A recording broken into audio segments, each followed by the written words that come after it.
আসসালামু আলাইকুম প্রিয় ভিউয়ার্স। সময় টেলিভিশন অনলাইন ভার্সন থেকে গুরুত্বপূর্ণ একটি সংবাদ পড়ছি। মাদ্রাসার শিক্ষক কর্মচারীদের জন্য জরুরি নির্দেশনা। মাদ্রাসা শিক্ষা অধিদপ্তরের আওতাধীন শিক্ষা প্রতিষ্ঠানের প্রধান ও শিক্ষক কর্মচারীদের জন্য নতুন নির্দেশনা দিয়েছে কর্তৃপক্ষ। এখন থেকে অধিদপ্তরে যেতে হলে অবশ্যই ছুটি বা অনুমতিপত্র সঙ্গে নিতে হবে, তা না হলে নিয়ম অনুযায়ী ব্যবস্থা নেওয়া হবে। বৃহস্পতিবার 14 আগস্ট অধিদপ্তরের মহাপরিচালক অতিরিক্ত সচিব মোহাম্মদ আব্দুল মান্নানের সই করা বিজ্ঞপ্তিতে এই নির্দেশনা দেওয়া হয়। বিজ্ঞপ্তিতে বলা হয়, সম্প্রতি দেখা যাচ্ছে প্রতিষ্ঠান প্রধান ও শিক্ষক কর্মচারীরা নিয়মিত অধিদপ্তরে আসছেন। এতে একদিকে এক শিক্ষা প্রতিষ্ঠান পড়াশোনা ব্যাহত হচ্ছে, অন্যদিকে শিক্ষার্থীরা ফাঁড থেকে বঞ্চিত হচ্ছে।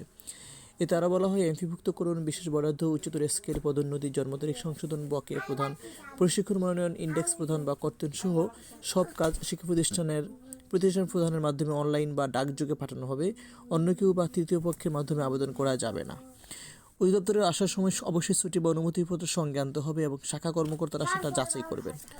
নির্দেশনা না মানলে বেসরকারি শিক্ষা প্রতিষ্ঠান মাদ্রাসা জনবল কাঠামো এমপি নীতিমালা 2018 23 নভেম্বর 2020 পর্যন্ত সংশোধিত অনুযায়ী ব্যবস্থা নেওয়া হবে বলে বিজ্ঞপ্তিতে জানানো হয়েছে।